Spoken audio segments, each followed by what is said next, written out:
Hello, welcome to Jonergy Healing.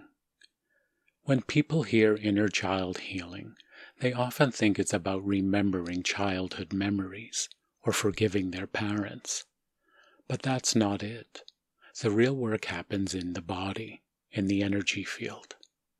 An energy block or trapped energy isn't just emotional baggage. It's a frozen pocket of life force, the moment something became too painful to feel. And your system said, I can't handle this right now. The body protected you by freezing that energy. And that's what we feel decades later as tension, numbness, anxiety, dis-ease, or silence. The block isn't the enemy. It's the part of you that held on so you could survive. And when I say meeting the wound, I mean you're finally encountering that frozen pocket again, not with your mind, but through your body.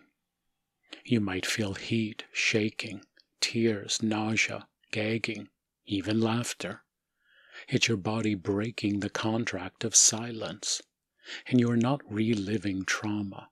You're releasing that distortion that formed around it. And that distortion lives in your energy field and nervous system, the two mirrors of your lived experience. And as it releases, you might feel chaotic, disoriented, or confused.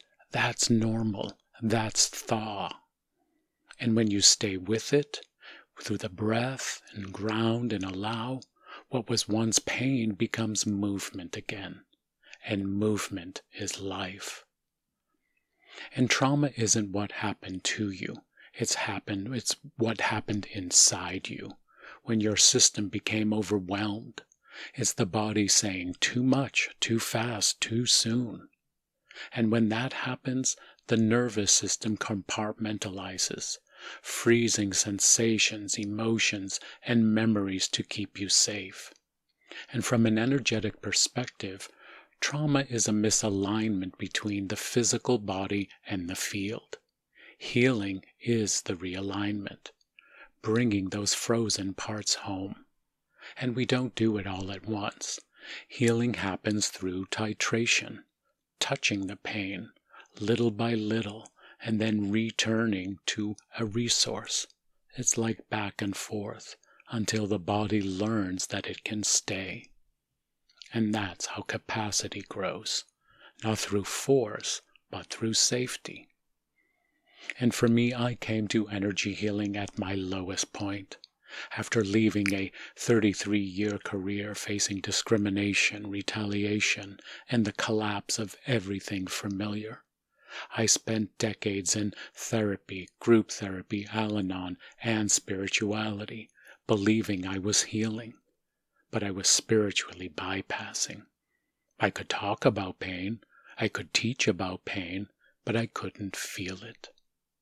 Energy work changed that. It showed me that healing isn't ascension, it's descent. It's the soul returning to the body remembering safety after years of bracing for impact.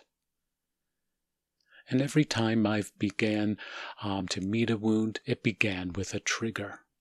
Someone said something, did something, or didn't, and suddenly I was back inside the freeze. Most of us run from triggers. We numb, rationalize, spiritualize, but a trigger isn't punishment, it's invitation.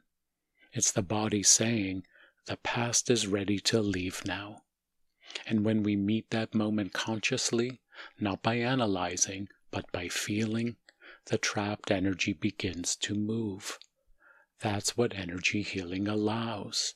It creates space for what's been buried to finally rise. And healing doesn't just happen because we cry. It happens when we stay with the part that's hurting, the scared child, the frozen body, instead of leaving again. And every time we stay, we send a new signal to the nervous system. I'm not abandoning you anymore. And dissociation is self-abandonment. It's the #1 block of the heart chakra.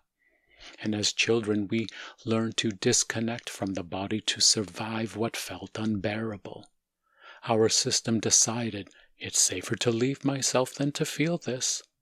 But that same strategy follows us into adulthood. We dissociate whenever we're triggered by conflict or rejection, silence, intimacy, and the body reenacts the old separation.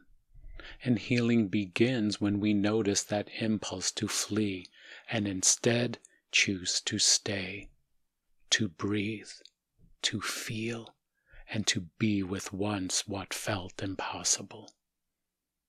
And triggers stop becoming something to fear.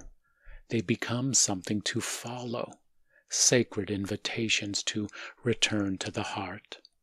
Because healing isn't about avoiding what hurts, it's about bringing love there.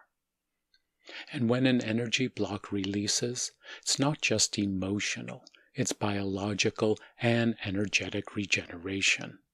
Those trapped energies shape our self-defeating patterns, our limiting beliefs, our loops of fear and scarcity. After I released that 14-year-old's anger, behaviors I'd carried my whole life began to fall away, especially the victimhood I once lived inside. Because when energy moves, the body remembers how to heal. There's an intelligence inside every one of us that knows how to return to balance once that obstruction is gone. You don't have to fix yourself. You just have to free the energy, and your system will know what to do. So, if you're meeting your own wound right now, remember, the goal isn't to be healed, it's to be here. Each time you meet that part of you, you reclaim energy that had been frozen in time. You strengthen your field, your nervous system, your sense of self. This is energy work. It's not about escape, it's about embodiment. And that's where freedom begins.